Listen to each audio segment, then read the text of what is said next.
Hi అండి, welcome to బాలనిహార్ channel. ఈరోజు sweet corn samosa ఎలా తయారు చేసుకోవాలో చూసేద్దాం.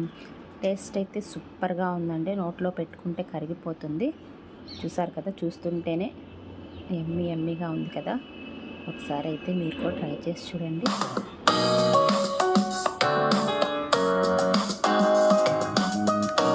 చేయాలో చూసేద్దాం.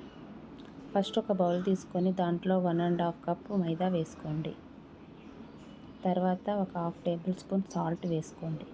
తర్వాత హీట్ చేసిన ఆయిల్ వేసుకోండి. హీట్ చేసిన ఆయిల్ ఎందుకు వేస్తున్నానంటే సమోసాలు క్రిస్పీగా రావడం కోసం హీట్ చేసిన ఆయిల్ అనేది వేస్తున్నాను.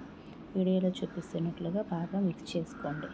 ఇలా మనం ముద్దగా చేసుకున్నప్పుడు ఇలా ముద్ద అయితే సమోసాలు అనేవి క్రిస్పీగా వస్తాయండి. చూసారు కదా, చపాతీ పిండిలాగా మంచిగా సాఫ్ట్గా కలుపుకోండి. ఇట్లా మూత పెట్టుకొని కాసేపు పక్కన పెట్టుకొని మళ్ళీ ఒక బౌల్ తీసుకొని దాంట్లోకి 1 కప్పు స్వీట్ కార్న్, ఒక ఆనియను, ఒక 2-3 పచ్చిమిర్చి వేసుకోండి. తర్వాత కొంచెం పసుపు, ఒక 1/2 టేబుల్ స్పూన్ కారం, ఒక 1 టేబుల్ స్పూన్ ఉప్పు and 1 table spoon chicken masala వేసుకొని మంచిగా మిక్స్ చేసుకోండి. ఇది స్టఫింగ్ కోసం అండి. లోపల స్టఫింగ్ అయితే రెడీ అయిపోయినట్లే. తర్వాత పిండి తీసుకొని ముద్దలుగా చేసుకోండి. తర్వాత మనం ఇంట్లో చపాతీ చేసుకుంటాం కదా, ఆ విధంగా రుద్దుకోండి. చూసారు కదా, వీడియోలో చూపిస్తున్నట్లుగా ఈ సైజు అయితే సరిపోతుంది. ఇలా రౌండ్గా రుద్దుకోండి. ఇలా 3-4 చపాతీస్ అయినాక ఆయిల్ రాసి దాని మీద మళ్ళీ పిండి వేసి ఆ చపాతీని దాని మీద పెట్టండి. మళ్ళీ అదేవిధంగా ఆయిల్ రాసి పిండి వేసి ఇంకొక చపాతీని కూడా దాని మీద పెట్టండి. ఇలా పెట్టుకున్న తర్వాత మళ్ళీ దాని మీద పొడిపిండి చల్లుకొని రుద్దుకోండి. ఎక్కువ ప్రెజర్ మాత్రం పెట్టకండి, అంటుకుపోతాయి.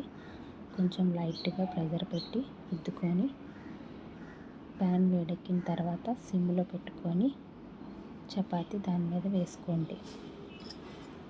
లైట్గానే కాల్చుకోండి. చూసారు కదా, ఇలా వైట్ కలర్ బబుల్స్ వచ్చేదాకా ఉంచేసి తీసేసేయండి.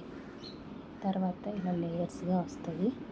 ఈ లేయర్ని పైకి లేపండి. వేడిగా ఉన్నప్పుడు మాత్రమే తీయాలి, లేకపోతే అంటుకుపోతాయి. చాలా నిదానంగా తీయాలి, చినగకుండా.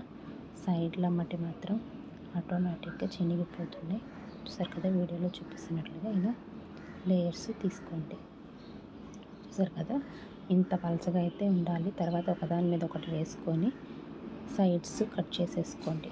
ఆ సైడ్స్ కట్ చేసుకున్న ముక్కలు మళ్ళీ చిన్నగా ముక్కలుగా కోసి డీప్ ఫ్రై చేసుకుంటే చాలా బాగుంటాయి తినడానికి.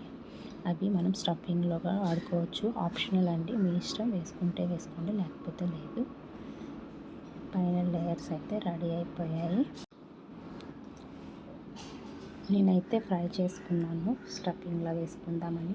తర్వాత ఒక బౌల్ తీసుకొని మైదా పిండి వేసుకొని వాటర్ వేసుకొని కొంచెం చిక్కగా కలుపుకోండి.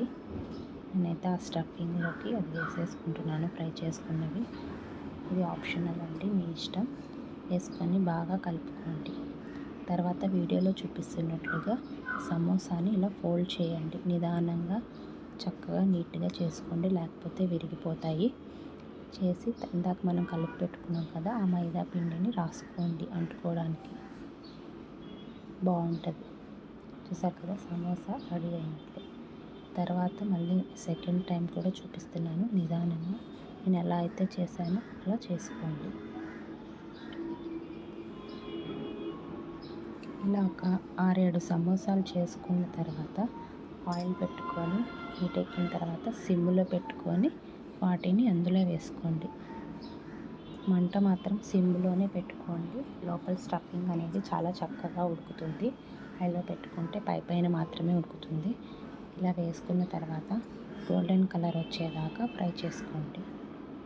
చూసారు కదా, ఇలా గోల్డ్ కలర్ వచ్చాక వేరే బౌల్లోకి ట్రాన్స్ఫర్ చేసుకొని సర్వ్ చేసుకోండి. బాయ్.